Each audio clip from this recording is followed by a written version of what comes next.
9 o'clock. Huh? 9 o'clock. Okay. Gee, it's been a while since we've had the doors closed in the back. I feel like we're just a little intimate family here this morning.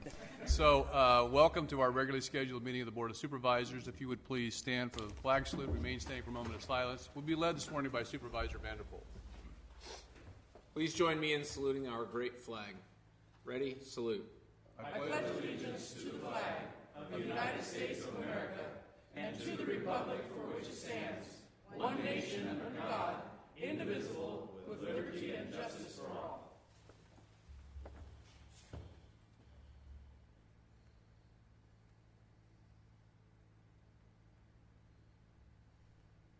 Thank you. Please be seated.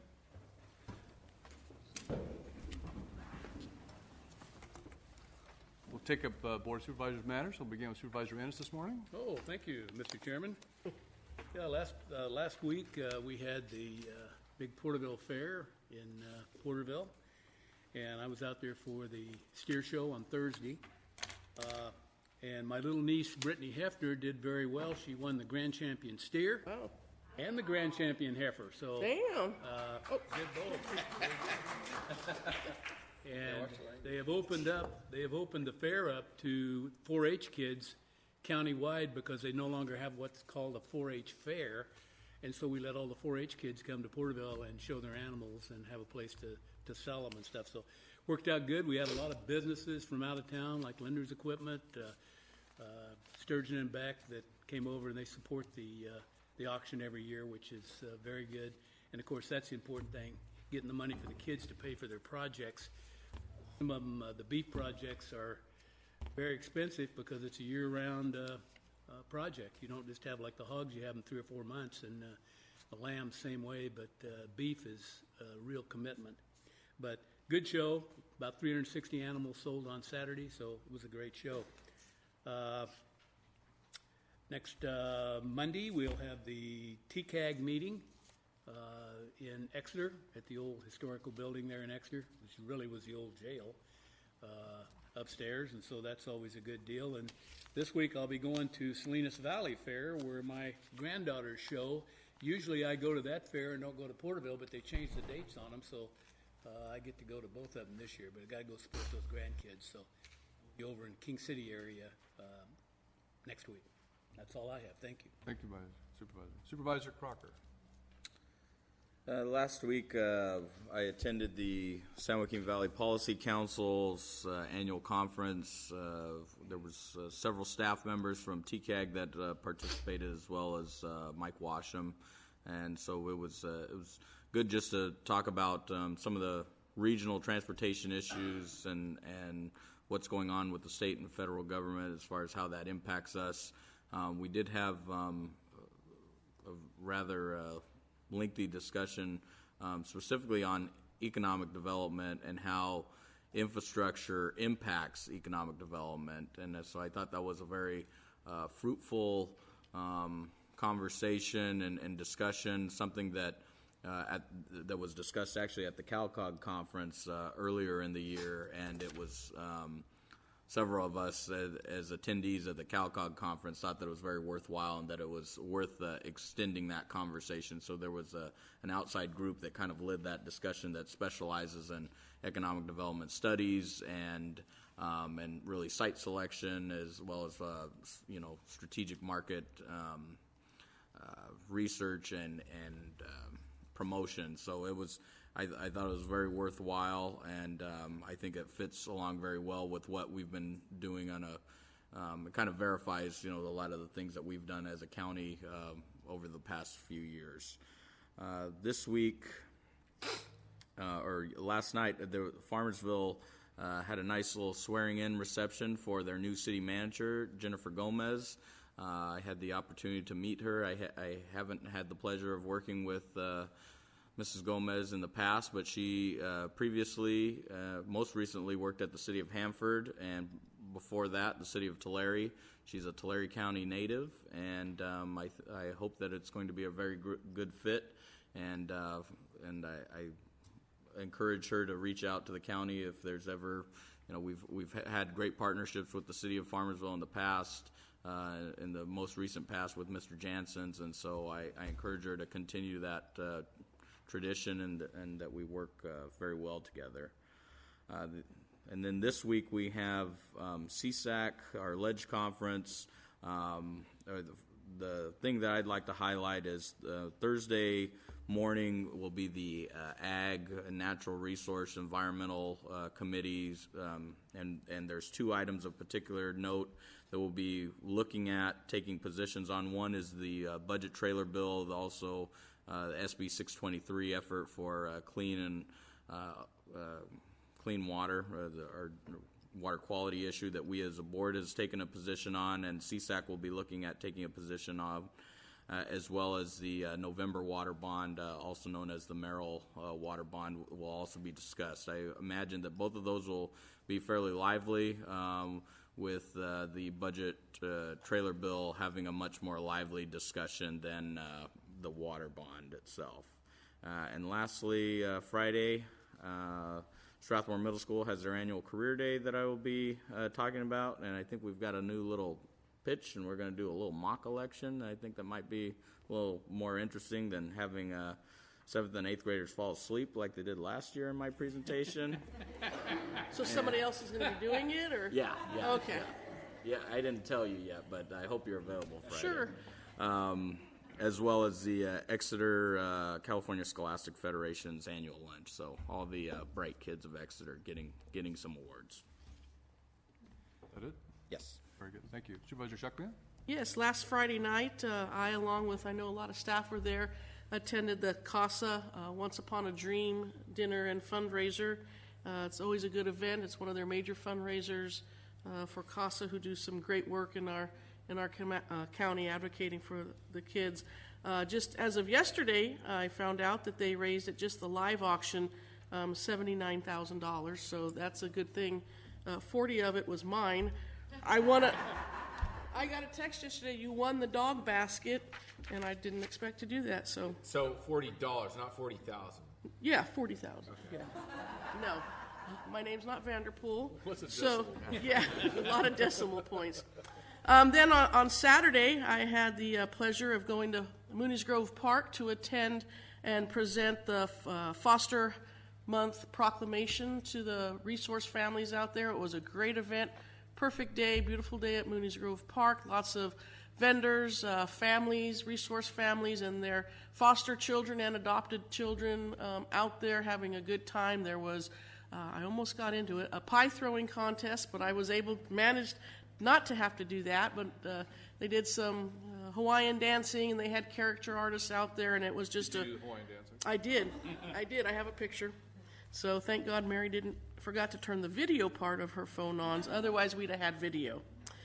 Yesterday we had our KT AAA meeting, Kings Tulare Area Agency on Aging. Yeah, I got it. And that was at the Cutler Senior Center. It was a very good meeting. It was well participated by folks who come to the Senior Center. We even had translation services by our very own Supervisor Vanderpool. I, too, will be going to Sacramento, leaving this afternoon, and attending the CSAC Legislative Conference. Looking forward to that. Tomorrow, during our lunch break, our featured speaker will be Governor Brown, so that should be interesting.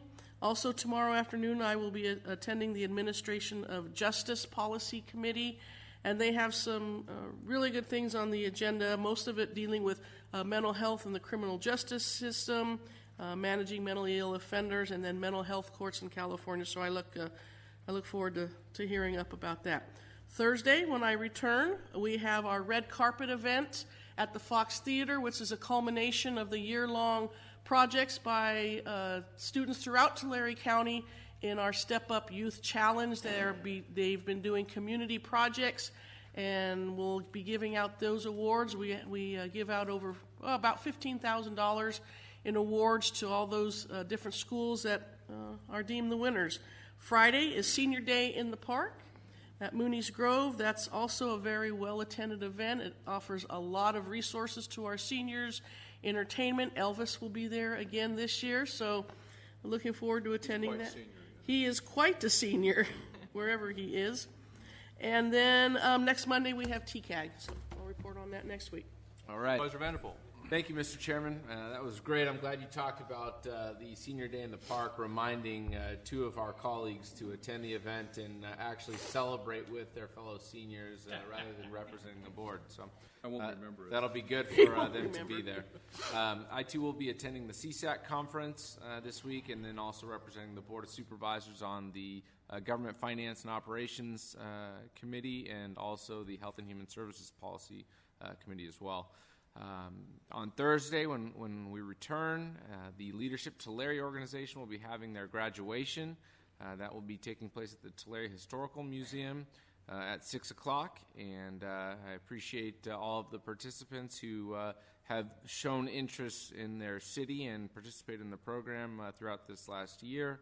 I think that they are all better for that participation. On Monday, I will be touring the Tulare Supportive Housing and Wellness Complex. It's being built in Tulare by our Housing Authority. Really looking forward to that. We've had some great examples throughout the county of successful projects. This one has a specific housing component, but wellness center projects have done very well throughout the county.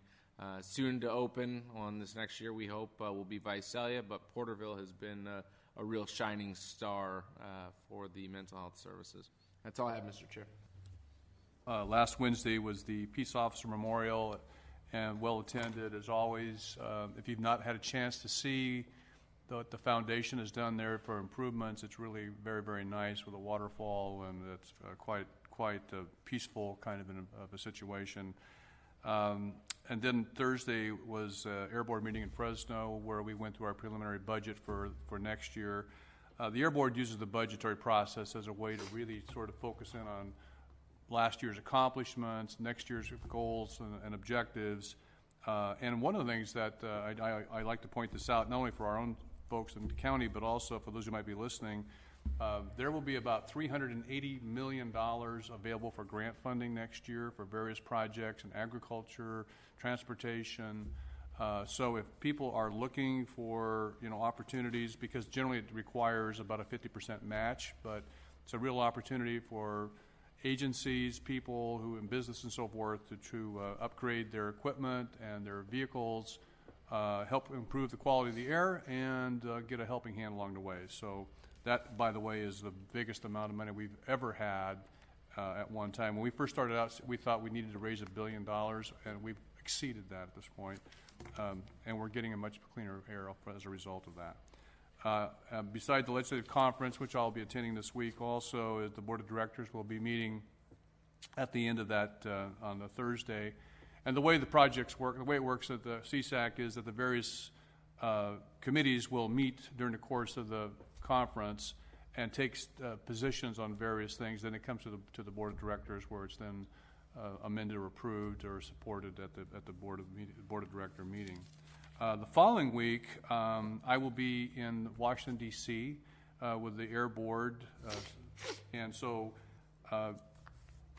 Supervisor Crocker will be conducting the meeting. I just want to forewarn you of that. So He looked really surprised right now, too, Steve, so that's great. I'm giving you a lot of advance warning. So anyway, that concludes my just comments. scared the whole room. Oh, my God. There'll be crowds of thousands here, I'm sure. All right, so now we'll glimpse of move on what's to our to public come. comments, and I do have a couple of comment people have requested, but we'll take up those matters when we actually have the matter heard on, which would be the number 3. So is anyone here today that wishes to speak to the board during public comment on matters which are within our jurisdiction but not on today's agenda? Now would be the time to come forward to give us your name and address. And seeing no one, we will close the public comment period, and we will move on to our consent calendar. On the consent calendar, we're going to take up number 4 for separate consideration, as well as number 11. And number 27, and I think that's it. Correct? So, I'll move for approval of balance of consent calendar. I'll second that motion. we have a motion by Supervisor Ennis, seconded by Supervisor Vanderpool. Please cast your votes, and the votes are unanimous. So item number 4 is adoption of resolution endorsing the November water bond. Good morning, Chairman Worthley, members of the board, CAO Spada, Ms. Peterson, Samantha Ferrero, board representative, here today for just a quick update to this item. In addition to the submitted resolution for this item, staff wanted to include one additional point in the resolution to highlight just how important the November water bond, aka the Merrill Water Bond, is to Tulare County. The revised resolution, of which you have a copy, and there are copies here for the public to my left, would include the following language. Whereas this water bond would issue a total of $8.365 billion in bonds for a number of existing water-related programs, many of which would benefit rural parts of California, such as Tulare County. These programs include $675 million in grant funding to local groundwater management agencies to help better manage groundwater in our region, $150 million for flood control projects within the jurisdiction of the Central Valley Flood Protection Board, $2.055 billion for the protection, restoration, and improvement of watershed lands, and $750 million to restore the capacity of the Friant-Kern Canal, including groundwater management. With that, staff is requesting that you approve an amended resolution for this item that includes that language. And that is all I have for you.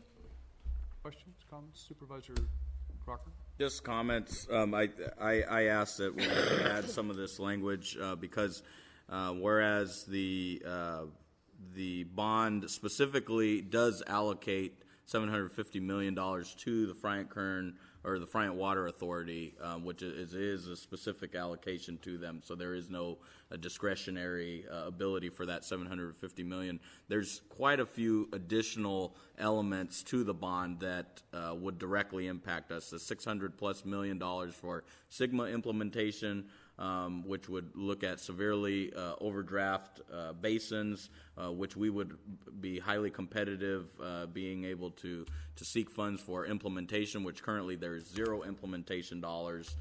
There are some planning dollars, so that was highly beneficial to us.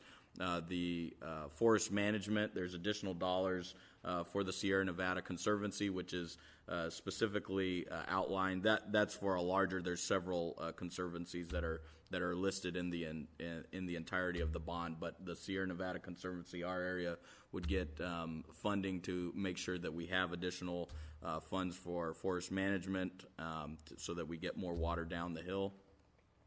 And then there's flood protection as well as water recycling, and that some of our disadvantaged communities could take advantage of. So I think for all those reasons, we already discussed this in our state platform earlier in the year, but I'm happy to move to approve this. Mr. Chair, just one point here. I really like the fact that this bond is very specific in how it allocates money.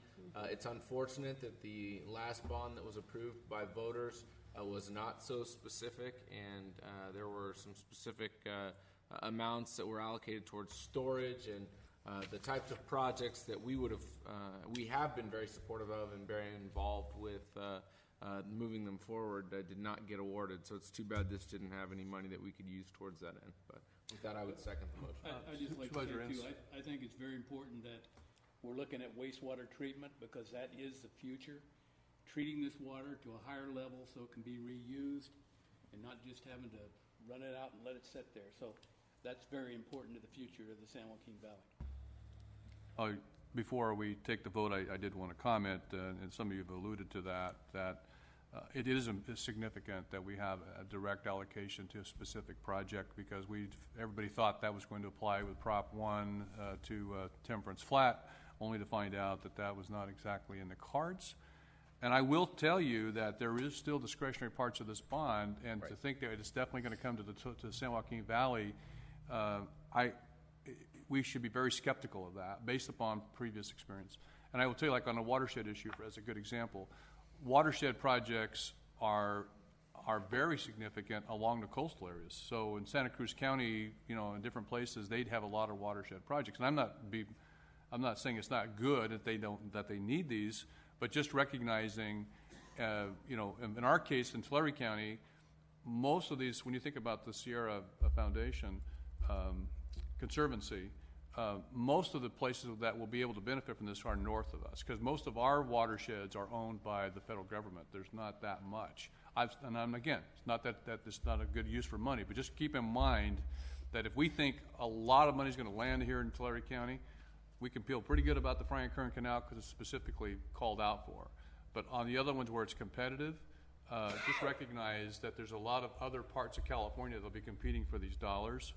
And in some cases, I don't have a lot of confidence in the system that it's going to be a fair playing field. So, but I think overall, especially with the Frank Kern Canal, in and of itself, that direct allocation would justify our support for it. But I'm a much more skeptical person today than I was a few weeks ago. Right. So we have a motion by Supervisor Crocker, seconded by Supervisor Vanderpool. Please cast your votes.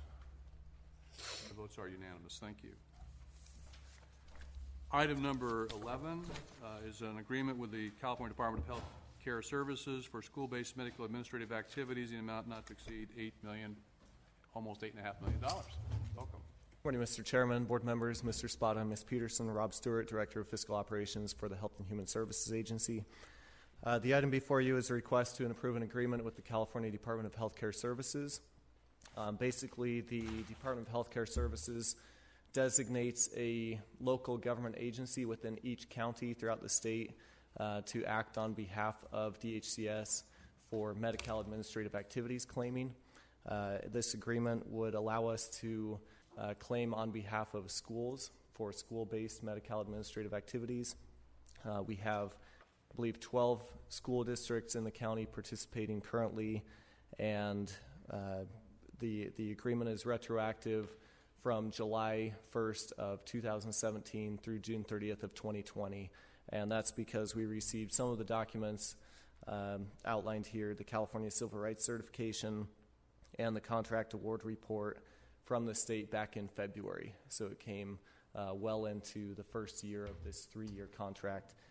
The services provided by the schools, they provide Medi-Cal services to eligible students and administrative activities around that as well. So in addition to the direct provision of medical services, which they claim directly for reimbursement through the Department of Health Care Services, they claim through us. We're basically the fiscal agent that claims for them to DHCS for the administrative activities, which include contracting for Medi-Cal services, policy development and program planning, non-emergency transportation, outreach, and some other activities. So with that, I'll be happy to answer any questions. Questions? All right. Entertain a motion. Move to approve. Second. Motion by Supervisor Ennis, seconded by Supervisor Crocker. Please cast your votes. And the votes are unanimous. And now we'll take up item number 27. Approving an agreement with GSCE Consulting Group for construction management services for the Transit Operations and Maintenance Facility project. Good morning. Good morning, Mr. Chairman and supervisors and Mr. CEO and council. The agreement here is with the VSCE Consulting Group. They are a firm specializing in construction management. They responded to a request for proposals that RMA put out for construction management services related to the Transit Operations and Maintenance Facility. These services are going to include a variety of things, including some coordination with the Fire Station 1 project. It will include special inspection, materials testing, weekly meetings, hosting the pre-construction meeting, and some other services, a significant portion of which is related to the designated funding for CMAQ, which is going to include the installation of a compressed natural gas fueling stations for buses. Are there any specific questions on this item? Questions?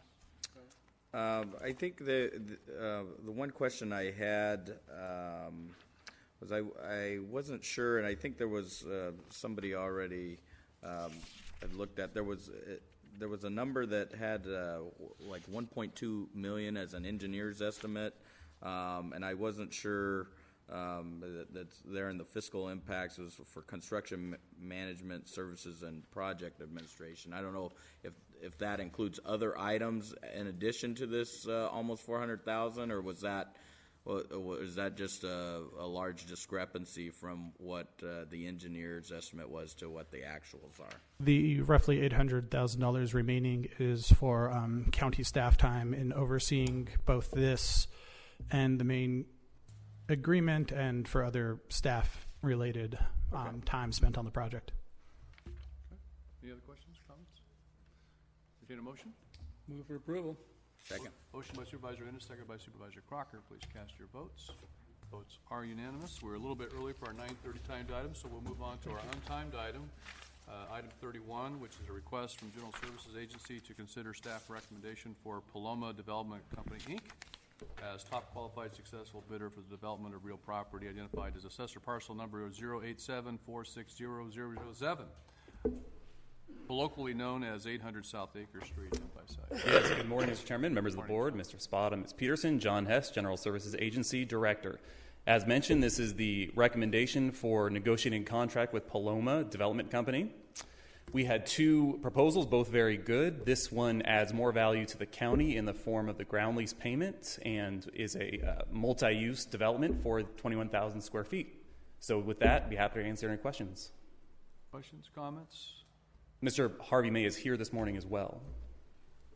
Just a general comment. I think it's great that the county's looking at ways to optimize vacant property that we have, especially in areas that are ripe for development. And I look forward to seeing this project be constructed by a very reputable local developer. Right, Harvey? I thought it was Paloma. So yeah, with that, I would like to see this move forward, and I'm happy to move for approval.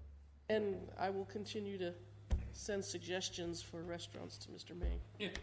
Telling you, donut That shop. is a second. So, often we use an expression in a negative way about the gift that keeps on giving.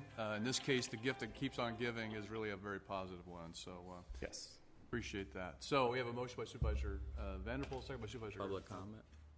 Shucklian. Is there any public comment on this matter? Seeing no one, we will take the vote. Please cast your votes. Votes So are unanimous. one final comment. With this approval, we'll come back by July 1st with the final contract. Very good. All right, Thank you. Thank you. Thank you, Mr. Paloma. All right, we will now take our, I think we're about there, aren't we? It moves so quickly. Well, we have about 3 minutes. Chipotle. Got any new jokes, Amy? No, I'm subliminally giving Harvey a Chipotle. Stuff we need on this side of town. All right. Well, I think we're pretty close, and I have a little bit of a script I need to read going into this anyway, so we'll start.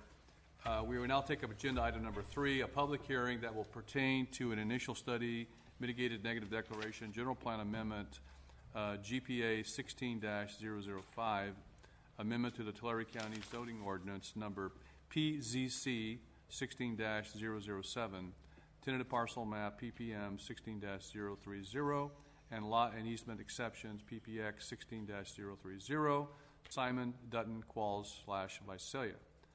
The public hearing is now open. We would like to welcome those members of the public who could attend today. At this time, I would like to outline the process we're going to follow during this public hearing. Because this is a public hearing to amend the general plan and the zoning ordinance, all the above items mentioned will be heard under one public hearing. RMA will make its presentation, and then the public will be invited to comment on the item. After the public comments, RMA will be asked for its recommendations in the matter. Then the matter will be discussed by the board and action taken by the board. At the conclusion of the action by the board, the public hearing will be closed. Each interested person will have 3 minutes to speak. The only exceptions to this limit will be at my discretion. You may not yield your time to others or reserve time to speak again. Because we have a number of interested parties here who may wish to speak, we request that you do not restate or repeat comments, testimony, or information, or duplicate any comments, testimony, or evidence given by a speaker before you, and that you do not read extensively from written materials that you also intend to submit to the board. Please limit your remarks to the subject at hand. If you have a written statement or written comments, we ask you submit the written statement or comments at this time instead of reading the statement or comments into the record. If you have any written materials to submit to the board, please hand them to the clerk to distribute at this time. The board will have the opportunity to review any written materials and ask any questions. Any written materials will become public record and the property of the county. If you need a copy, you may request one from the clerk after the meeting is concluded. No clapping, cheering, or other out-of-order comments will be allowed. Violation of this rule may cause the room to be cleared. This time, we will ask the staff to make their presentation. Good morning. Good morning, Chairman Worthley, Board of Supervisors, Michael C. Spada, CAO, County Council. I am Aaron Bach, Chief Planner with the Tulare County Resource Management Agency, and before you today is what we call the Qualls Project. It's a general plan amendment, a change of zone, and a tentative parcel map project. The project is located approximately 1,650 feet south of Avenue 328 between Road 132 and Road 138 northeast of Visalia. District 2. For the record, recently, as of April 2018, the city of Visalia has pulled back to its sphere of influence, and this project is definitely far outside the sphere of influence of the city of Visalia.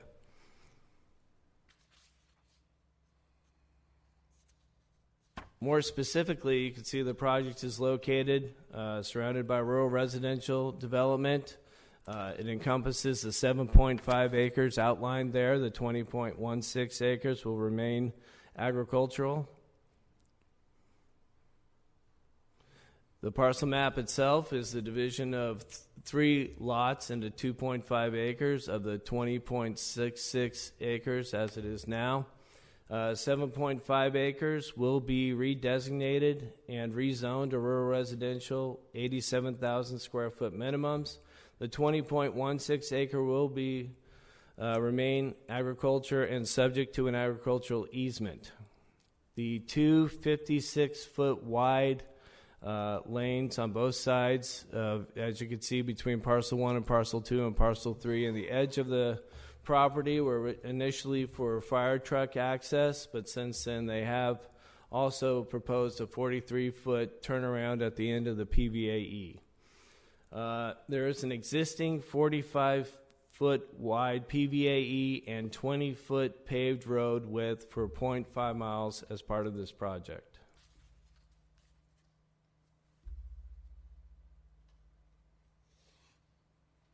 General plan consistency findings. The general plan initiation was approved by the Board of Supervisors on June 14th, 2016. Consistent with General Plan Policy 4.19, allowing the Rural Valley Lands Plan analysis. And for the record, that's only advisory within UABs and is only required that we do one by the MOU between us and the City of Visalia. The RVLP evaluation of 15 points is below the 17-point threshold, and no further evaluation is required. Consistent with the Planning Framework Element Section 2.4 cities and the City of Visalia's Memorandum of Understanding, they both allow rural residential within UABs. A consultation notice was sent to the City of Visalia per the MOU, and they responded with no comment. Zoning consistency findings. The area was zoned AE 40 in 1978 under the blanket countywide zoning, and from grandfathered A1 zone to the exclusive agricultural zone AE 40. This project is exactly consistent with the RA 87 zoning found on Ray Court just to the northeast of the project. It's also consistent with 57 of the 61 parcels in the immediate neighborhood within the block. Most parcels are not consistent with the AE 40 zoning and are less than 40 acres. Further zoning consistency findings. The block was built out at about 60 units for the 360 acres, or 1 unit per 6 acres. It's consistent with the neighboring parcel sizes that were generally created with gift deeds. You can see the green outlined area in the middle in 1984, parcels to the west in 1971, and parcels to the east were created in 1973. For the record, the Subdivision Map Act came into place in 1972, the year I was born. I just leaned over to Shuckley and I just told her, I said 1984 was a really good year. Really good year. Furthermore, under the California Environmental Quality Act, an initial study mitigated negative declaration was prepared for this project. I wanted to go over two of the main issues, which were traffic and water. Traffic was studied for the intersections and the segments by Omni Means. They found that there were 29 daily trips generated by this project, 2 morning peak trips and 3 evening peak trips. So they found no impact of level of service or safety by this project. For the record, the general plan of the county only requires a traffic impact study if there are over 100 peak hour trips. Staff made them do this study. Safety concerns are backed by substantial evidence in the findings by the traffic consultant, who found there was no safety concerns, and the County Fire and Public Works Department, who found the PVAE paved width commensurate with the use. Under the American Association of State Highway and Transportation Officials, the AASHTO standards, which allows us to make exceptions to our regular standards for very low volume roads, 300 trips or less. This allows 2 10-foot travel lanes consistent and well within the complete street standards, which have also been approved by this board of the county. There was one late letter that the Governor's Office of Planning and Research sent to us from the California Department of Fish and Wildlife, which we incorporated regardless of how late it was. And they further clarified our biological mitigation measures, and they have been made conditions of approvals 5 through 15. So the water analysis was done by Ken Schmidt. And he concluded there would be sustainable water levels based on the existing well logs that were between 30 and 90 feet near and around this property. He did state that there should increase stabilization under the Groundwater Management Act. He stated that water levels from DWR's CASGIM program, even at a decrease of 0.8 feet per year, that's only 24 feet over 30 years, that thus the impact to groundwater from this project would be less than significant. Staff finds that the project would have to comply with the new LAMP, Local Agency Management Program, sewer standards that would further restrict impacts to groundwater as in compliance with the Central Valley Regional Water Quality Control Board standards. There was a question about water rights. For the record, water rights to the Matthews Ditch belong to the owners of those rights, the owners of this property now, which was confirmed by Larry Dotson of the Cahuilla Delta Conservation District and by Linda Criswell, the bookkeeper for Consolidated Peoples Ditch Company. Also for the record, any existing water easements would not be extinguished by the project and will be required to be shown on the final map. So the parcel map exception findings. For the record, there is no limit to the amount of units or parcels allowed along a PVAE in Tulare County under the subdivision code. And that is because these standards are based on rural residential and also multifamily housing. So the amount of units or parcels, regardless, are not limited by our subdivision code. If more than 4 parcels, the standard is the Class 1 standard, which is a 32-foot paved width and a 56-foot wide easement, and that would be typical unless exceptions apply. There are exceptions allowed for any one of our standards under our subdivision code. The PVA is also subject to a memorandum of agreement between the landowners acknowledging the 45-foot wide easement. It is noted that the neighboring PVAEs are 40 feet wide and have 20-foot wide or less, and I do mean less, semi-developed roads. As you can see on this map, for the parcels 8 through 16 and from 18, etc., they all have 20-foot wide roadways within a 40-foot PVAE. As a graphic example, you can see 2 cars freely passing each other at the access point to the project. To the left, to the right, you can see around the Clary property, around the turn, that a car can pull over, and there's access for 2 cars to pass, in addition to that, including emergency vehicles.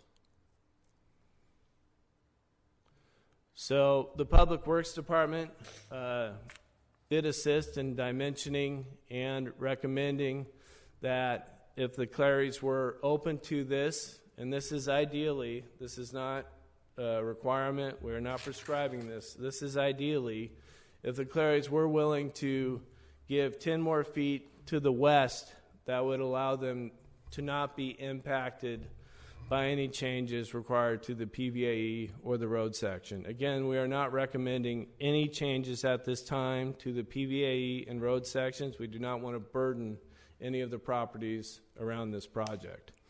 So you can see from this graphic where it says 29.5 feet right around the turn, that is regardless. That is as it sits right now. There's 30 feet clear. That would include line of sight, and that would include free travel for 2 passing cars around the Clary turn. But you can see from the dimensioning that Clary's residence itself is within 10 feet of the existing PVAE. To expand it out to 56 feet wide would move it to about 4 feet from his front door. So the county's staff's recommendation at this point is not to change the PVAE or the road conditions at all.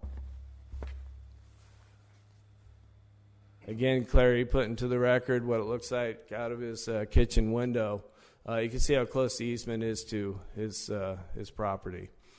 And again, for the record, if Clary was willing or did want to have more of a roadway around his property, he could give 10 feet of his own property, that red circled corner there, to this project, and that would give even more room. But county doesn't recommend that necessarily. It's just an option. And that's further displayed in this graphic. As you can see on the left, it's much closer to his front door as it stands right now. And if you were to give 10 more feet, it would move it further away. But again, we are not requesting or requiring anything, especially since there's only 29 daily trips generated by this project.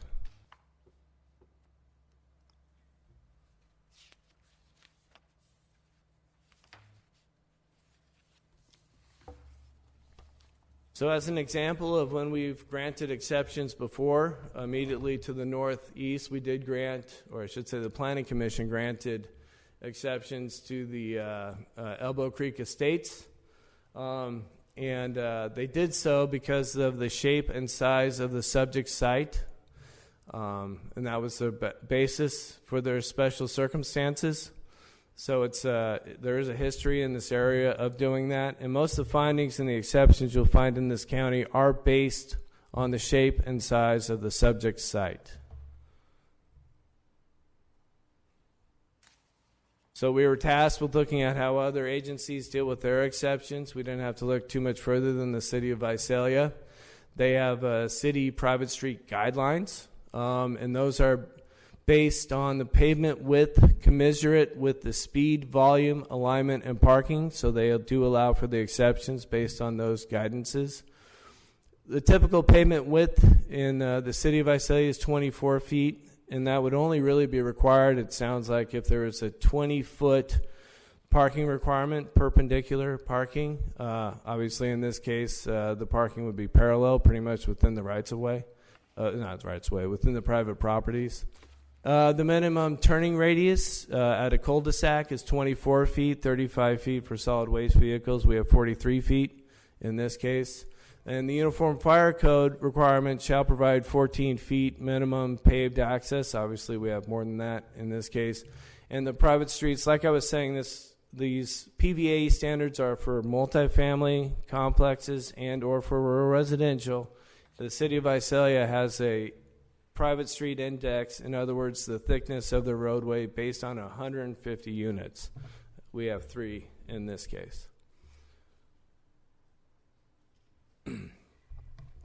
So the way our subdivision code works, the RMA director makes the findings for the Tulare County Ordinance Code section if we are going to follow the standards, unless there is an exception. B, the planning director makes the finding to assist the planning commission and the board of supervisors in granting the exceptions.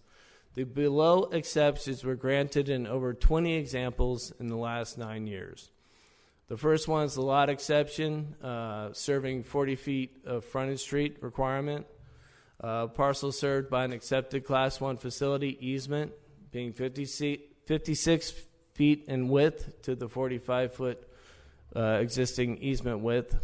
10 parcels served by an accepted Class 1 facility, pavement width of 32 feet wide to 20 feet wide, is less than 10 acres in area, and therefore the length of the easement shall not be exceeded 660 feet in non-mountainous areas. Again, 20 examples in the last 9 years. Less than 660 feet cul-de-sacs is shown in Plate A20 of the section. This one we make several exceptions for. The existing PVAE, in this case, already exceeds 660 feet from Avenue 328. Therefore, the extended length of the PVAE is unavoidable. That's the same finding from the Elbow Creek subdivision. The exception is appropriate because the project will provide a modified turnaround to be offset rather than centered, as to not impact the property to the north, though it's on the Qualls property, rather than centered as depicted on the tentative parcel map. And these are the findings that the RMA director has to make to assist the Board of Supervisors in granting the exception, that there are 4 special circumstances or conditions affecting the property. 1, we do have the existing agreement in the record. As found under the AASHTO standards, there is sufficient width.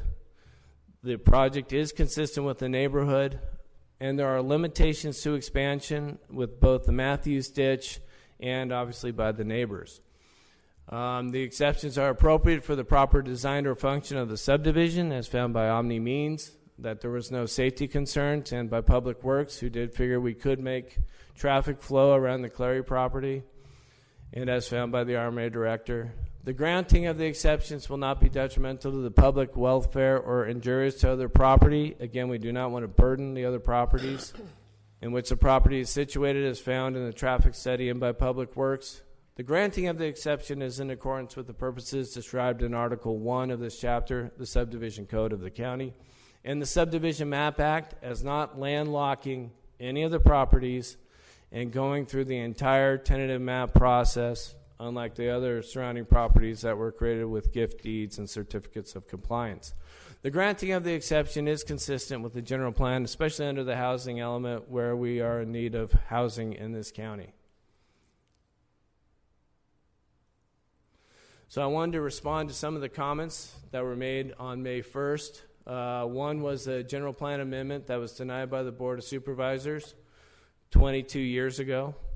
It was not appropriate at that time for a rural residential general plan amendment on the entire 28 acres, not the 7.5 acres we're talking about today. The City of Visalia had many comments for their 1996 City of Visalia sphere of influence throughout the record of that general plan amendment. Only one really concentrated on what was proposed at that time on the 28-acre Qualls project that they did not recommend approval. But that was really based on the Visalia 1974 and 92 area plans and, of course, the change of sphere of influence. As I've stated, the city has pulled back its sphere to the St. John's. The Visalia 74 and 92 area plans have been superseded by both the city's and the county's 2012 general plans. The City of Visalia had no comment on this GPA, and the county has approved over 100 new homes within 1 mile of the site, 8 within a quarter mile since the 1992 Visalia area plan. So things have changed. In regards to eminent domain, the project would not require any land to be taken from any of the parcels along the PVAE. The record reflects that a 32-foot wide travel lane is not required for this project.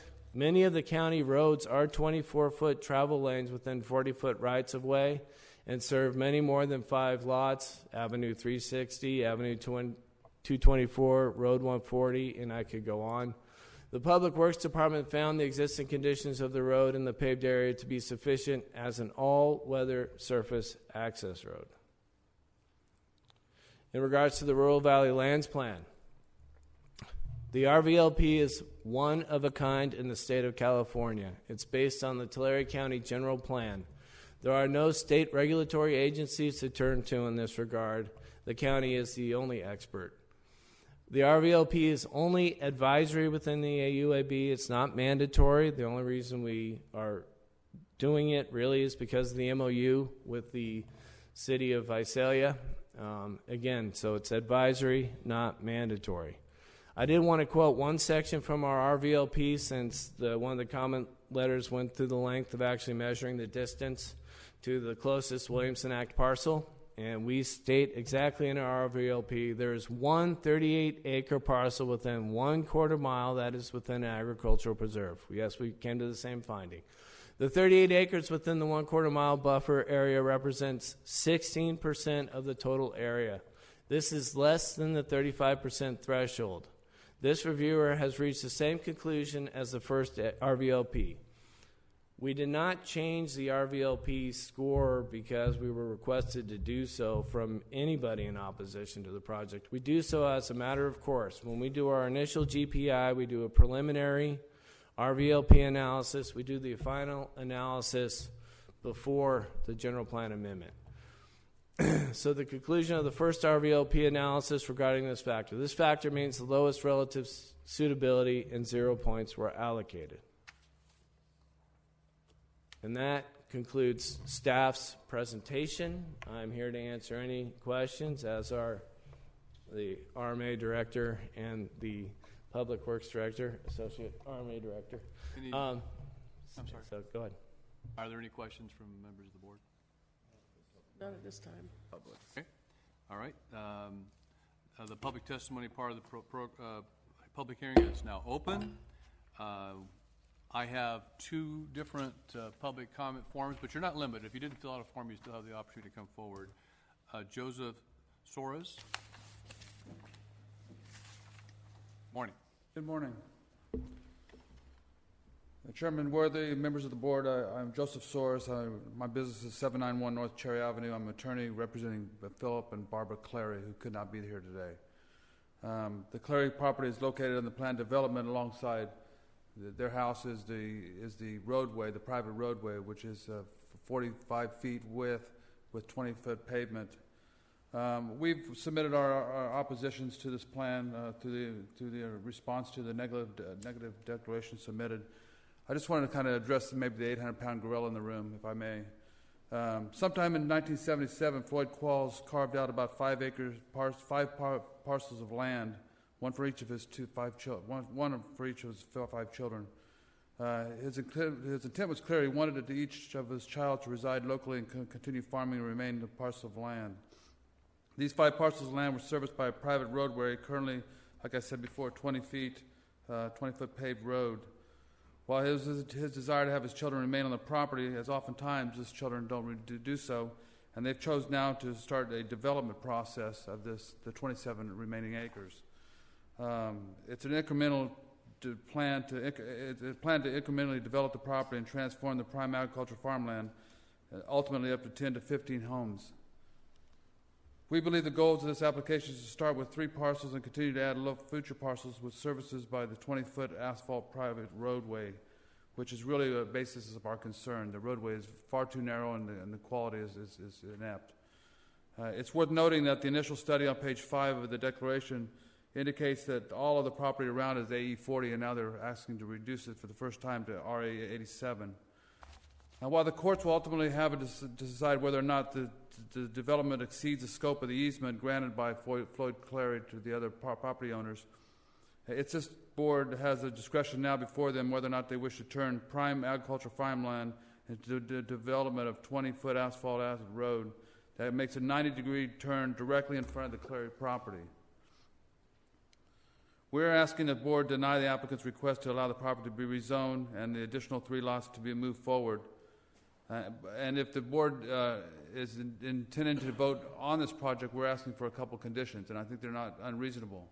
The first condition is to make the current access road, bring it up to current county standards, to make sure that safety vehicles can transport in and out of the property. The second condition is to approve the development on the condition that no further development take place on the remaining 20 acres.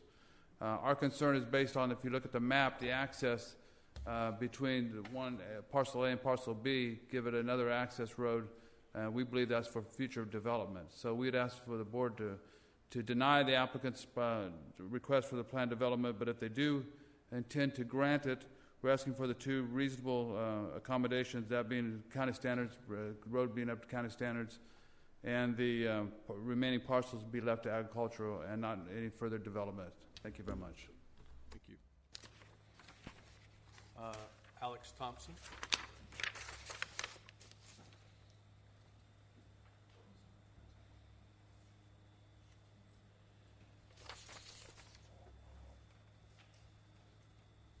Good morning.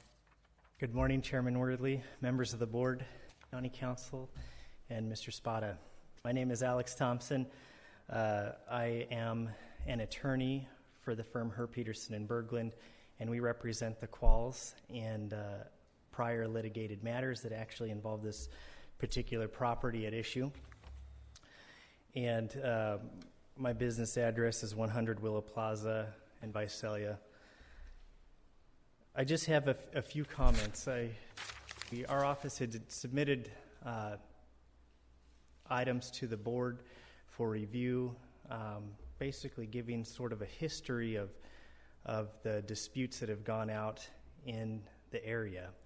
And today we have 4 siblings here who are very interested in this project. And the project, as you're looking at the map, you can definitely see that there's these 2.5-acre blocks, and it almost looks asymmetrical when you look at the project and this current area. So you can see these 2.5-acre blocks appear to be intended, and the 3-acre blocks, or the 3 2.5-acre blocks, would in essence finish out this particular road. I just wanted to respond to a couple of things that Mr. Soares brought up. Mr. Soares and I knew each other in prior litigation involving his clients and my clients, and we were able to come to a successful resolution of that litigation that resulted in the agreement that the board has. But the conditions that he's requesting I don't think are appropriate. One, the Resource Management Agency has done significant work to identify whether or not these exceptions should be met, and the RMA has recommended that the exceptions be granted to the county road standards. Given the party's history and the request that the road be brought up to county standards, it's my understanding that the county standards would require additional width beyond the 45-foot easement. That creates a problem when we have to go to a certain private party who's been litigating against my clients, who maybe had family disputes against my clients, to ask them, could you provide additional portions of your land, when knowing that if they deny it, then this project's denied, which obviously, there is opposition in the record. And then 2, no further development be required. I don't think we can all speculate as to exactly what's going to happen 40 years down the line, 50 years down the line. My understanding is that we'll have to go through this process again to develop anything else, and comments and oppositions can be done at that time. Thank you, members of the board. I appreciate the time to speak to you. Thank you. Are there any additional public comments?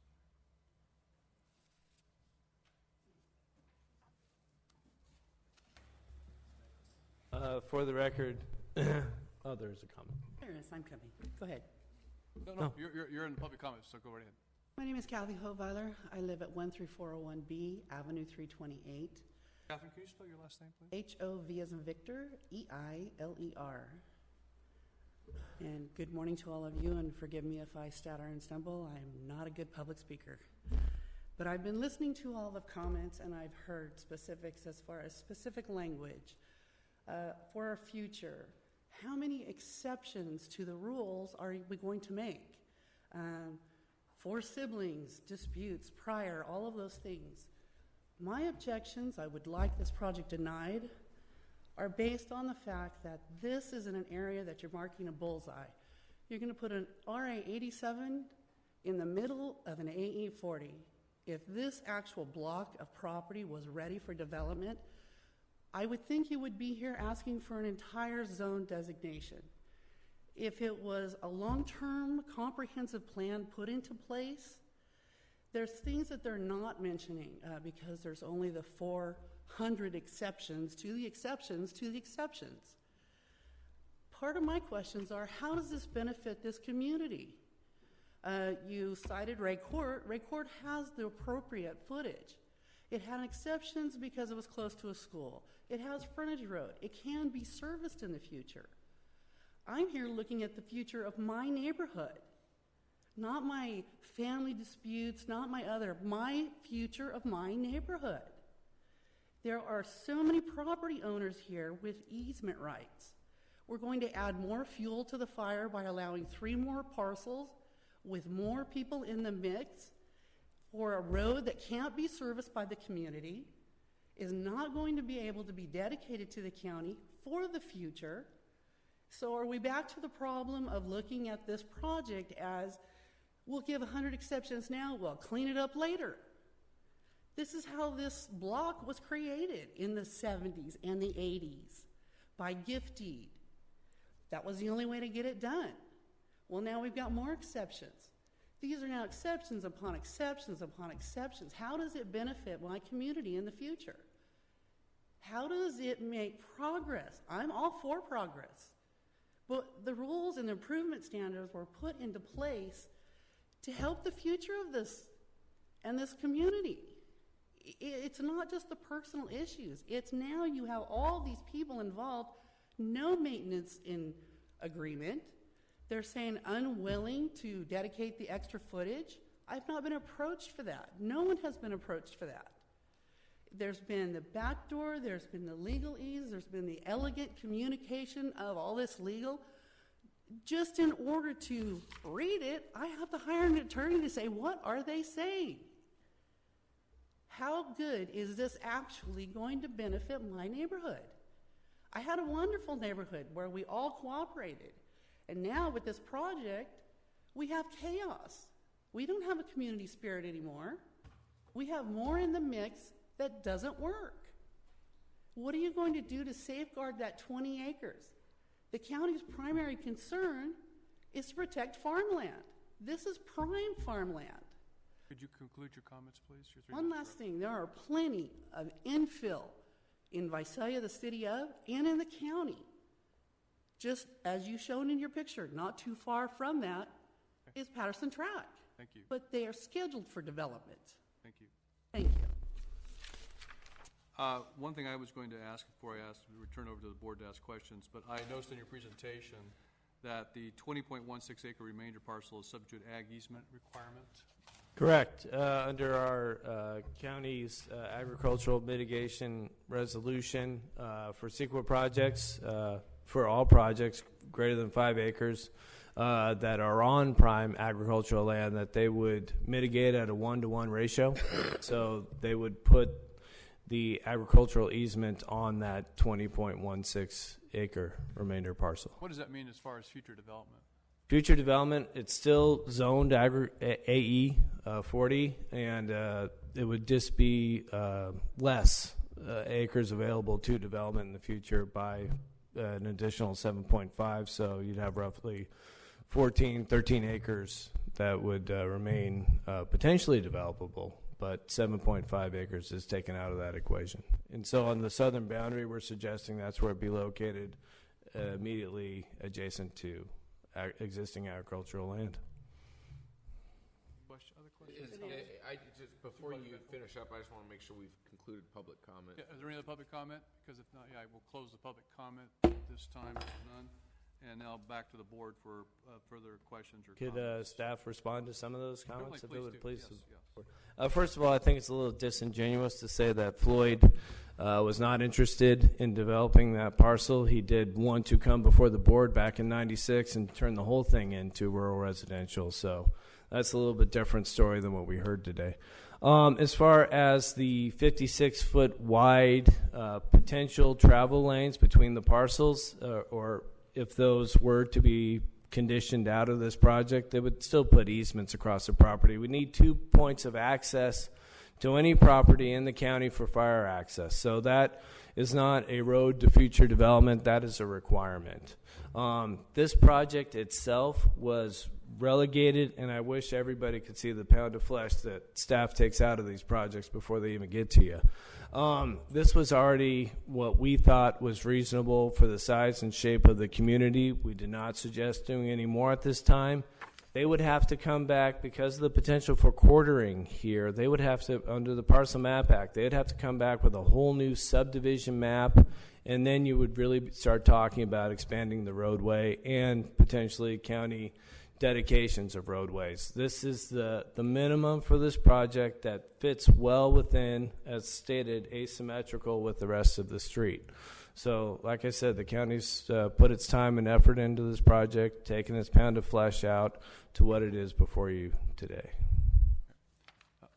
Supervisor Ennis. Yeah. Well, what I would like to see the road not made wider, but the pavement improved from the corner down to the end of where these maps, parcel maps are.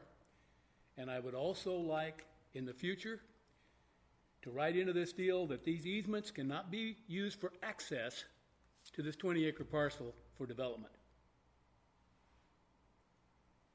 I've got nothing against the fire deal, but I can understand the people not wanting all this traffic. If he wants to develop this 20 acres back here, that's going to be a lot of traffic on that little road.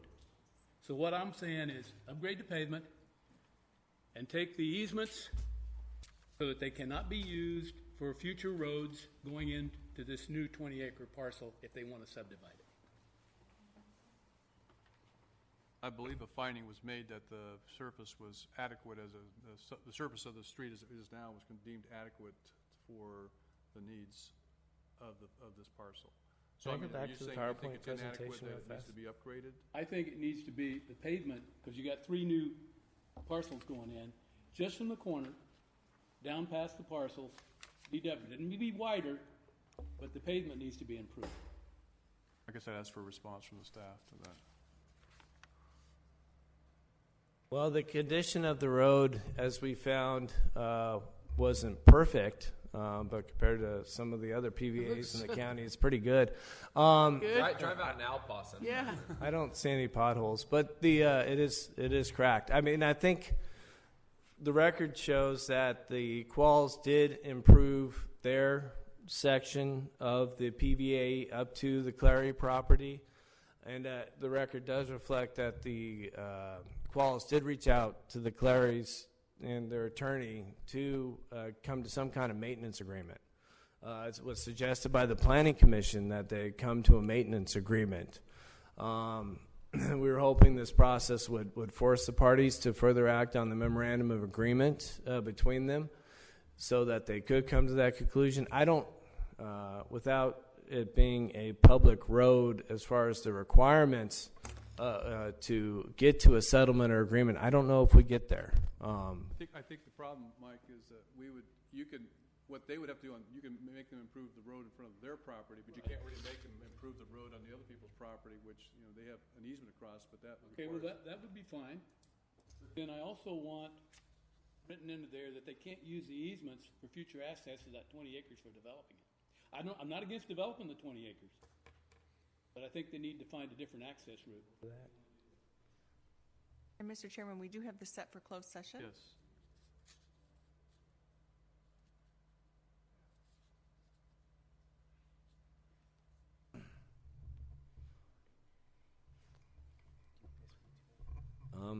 I think we could state that the purpose of those 56-foot wide access points are for fire emergency purposes Only, and not for leave it at future that. development. Future roads for development.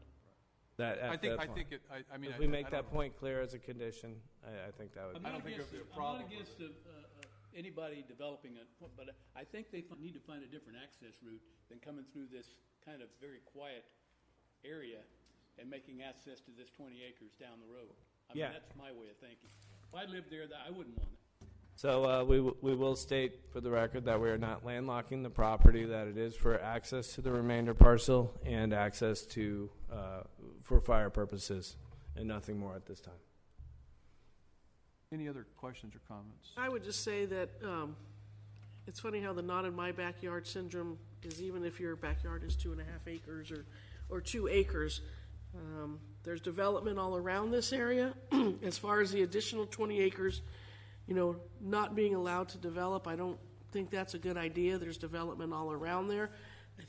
I don't know if there's been any issues so far, but when you have so much residential, this looks like it's increasingly being residential around farming, you're going to start having those people who are in the residential complaining about the farming. So to develop that in the future, I wouldn't have an issue with it. So I would support. I think I appreciate those comments. I do think that any attempt to try to take this existing right-of-way and think that that could be used to service the another 20 acre for development would be not practical. I mean, it's just not going to happen, because then all of a sudden you go from being less than significant to having a significant impact. You'd have to widen the road and meet the current standards. So right. So but I think to just say not. I think what they've said is we'll support that. If it gets developed, they're going to have to do like Mr. Ennis said. Yeah, that's fine. Go up with a new access point, or they'd have to reconfigure the existing roadway with the consent of all the other parties. Right, but I don't think we should say this can never be developed. No. This additional 20 acres. And I just want to make one comment too, and that is, we've had to deal with these kind of situations fairly frequently in the county, and I call them legacy problems. If we were going out in the middle of ag property today and trying to do what's been done here, we wouldn't allow it to happen. The Rural Valley Lands Plan, our general plan, would not allow it. But where we are dealing with property which has already been subdivided up, as this has, we're dealing with a legacy issue. This is what we have to deal with. And so I think it's appropriate what's proposed here, and it is very limited in terms of its scope, and I certainly would be supportive of it. Supervisor Cocker, you wanted to make a comment or ask a question? Yeah, I'm somewhat concerned about, I think the Rural Valley Lands Plan I'm well aware that it's very unique to Tulare County, but I think it's been very positive for us, and I wouldn't disagree with some of the other comments that were made regarding the nature of this particular parcel. But my question would be, is if we were looking at the entirety of the 27 acres to be developed, would that change the score of the RVLP? Currently, the 3 parcels are at a 15. Would that change it to the fact that it would be 17 that would require additional analysis? Well, again, through the chair, the way the RVLP works within a UAB, not outside of a UAB. Advisory, but that's not my question. No, I understand, Chair. Through the chair. The RVLP score may change slightly because now you potentially have more Williamson Act properties to the south that are closer to the project area. Like I was saying before, there's one. Then we get to 16% with one that's within a quarter mile. There's some others to the south that may be closer. So yes, the RVLP score could change.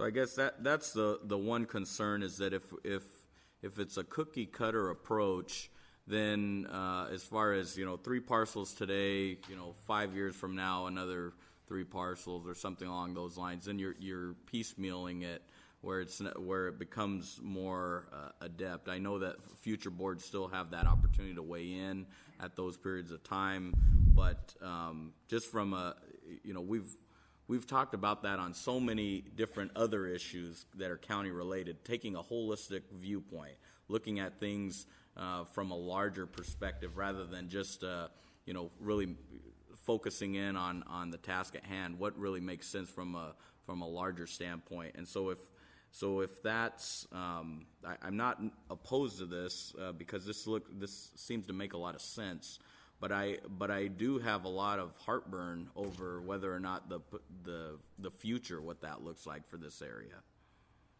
Well, and through the chair, as stated, it is only for these 3 parcels. I do get concerned with words like phasing or piecemealing, and that is not the case here. This is it for this project. The remainder piece would most likely stand as it is. It is possible that future development proposals could come forward, but there's no application for those at this time. So as far as this being growth inducing or anything else like that, as you stated, a higher RVLP score, more CEQA, more requirements under the tentative map requirements for a subdivision versus parcel map, those will all come into play. So I think this project area is fairly limited as far as to future improvements. Yes.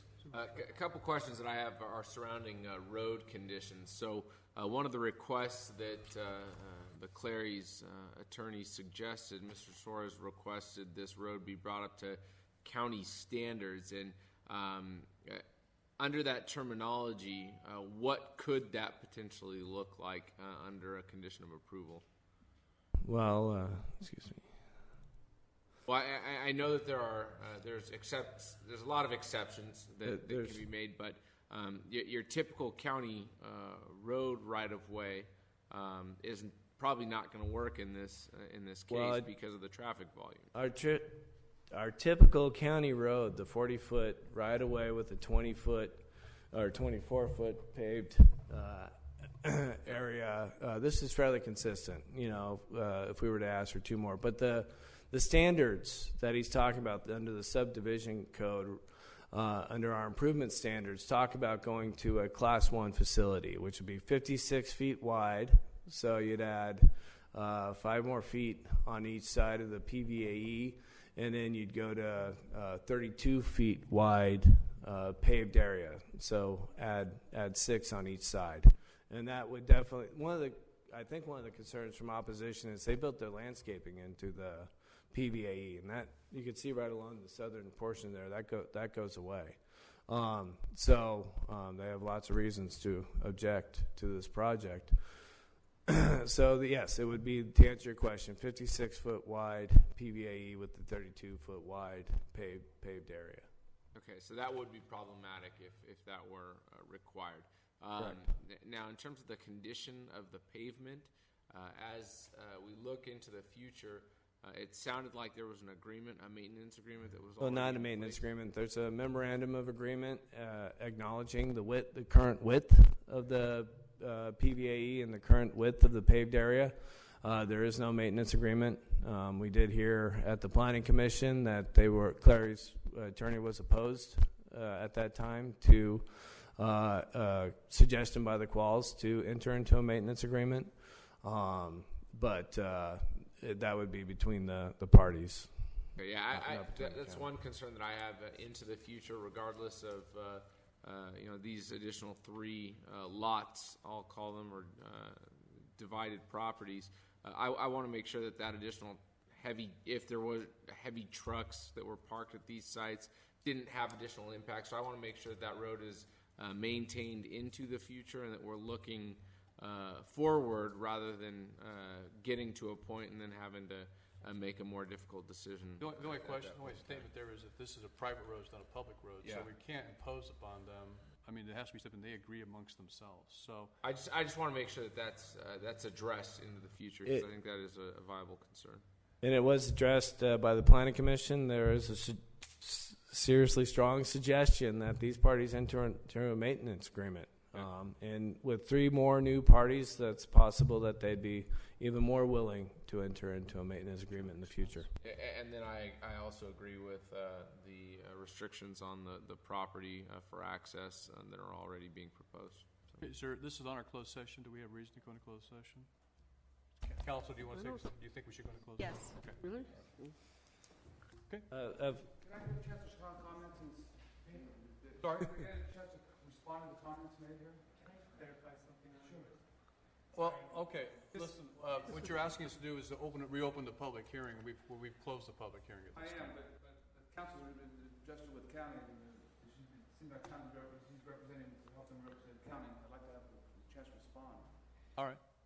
I will give you both of you 3 more minutes to comment, and then we will go into closed session. Again, state your name for the record, please. Right, Alex Thompson. And I just want to point out a couple of things in the record just to clarify maybe some inaccuracies. As far as a potential maintenance agreement or a suggestion or a request for a maintenance agreement, I just wanted to illuminate sort of the circumstances around that. I know that Mr. Soares had brought something to our office's attention regarding condition of the property, and we provided a suggestion on how it should be resolved, that Mr. Clary should adjust the grading on his property to meet what the prior county standards were for that particular PVAE. And as far as an actual official maintenance agreement, that wasn't the discussion. So I wanted to clarify that for the record. I know that Mr. Soares might have caused him a little consternation. I want to make sure you guys have accurate information. And then two, as far as maintenance of the road, this is a private PVAE, and the Qualls actually own, or my clients actually own, from Avenue 328 all the way down to the very northern sort of tip of Mr. Clary's property, so that whole length. And they've gone through substantial expense doing maintenance on that, putting up fences to keep farm equipment from accessing the road. And in essence, you can tell if a farm truck will get on the road, it'll start breaking down the road. So they've done that. They've trimmed trees. They asked the neighbor if they would trim the trees, and the neighbor said no, and so my client said, okay, we'll trim the trees at our expense.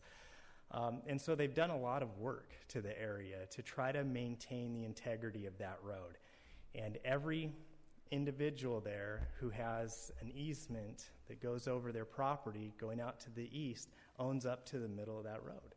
And so as the parties come together, they have, responsibilities and things like that to maintain their property. As far as a potential maintenance agreement in the future, obviously something that could be considered. But to hold up the project now and wait for an agreement between parties that can just say, if I don't have to join this agreement, this project dies. And you've seen through the record that there's a lot of opposition to the project. So I don't think requiring a maintenance agreement at this time to decide what the board is going to do today would really be beneficial to the project and moving anything forward. And with that, I conclude. Thank you.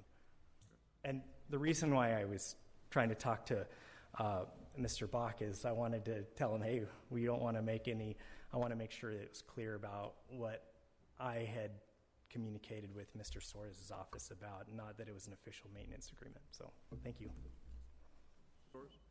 Thank you for allowing some more discussion. I appreciate that. Joseph Soares, Tulare, 791 North Cherry. Just wanted to make a couple comments. Supervisor Ennis, I think, was correct. I think the road should be brought up to county standards, but that doesn't necessarily mandate it to be 56 feet. We know that there's a lot of exceptions in that. And it's not so much, we're not asking to broaden the easement, we're asking to make the easement, the pavement improvements, there's drainage issues and so forth. So I think within the county standards, we could have still a 20-foot paved road. So I want to make that point as well. And also I agree with Supervisor Enos. I don't disagree with the property being never developed in the future.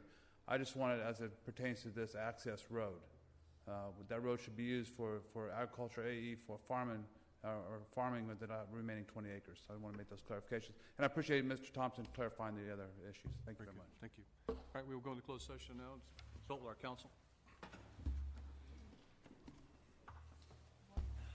Comments that were made prior to us going into closed session. I'd like to make sure that we have something in the record that actually indicates a restriction of the access, the two access routes that are provided to only fire personnel and safety personnel and not for future subdivision.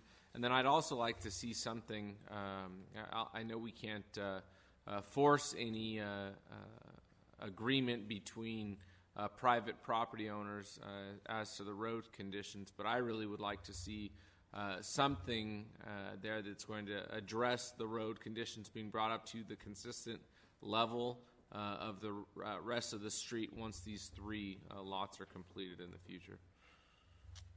Okay. So I think we were going to have counsel on the second part. I don't know really what was responded, but on the first part, counsel is prepared to read some language into the record, I believe, at this time. Jennifer Nielsen, Deputy County Counsel for Tulare County.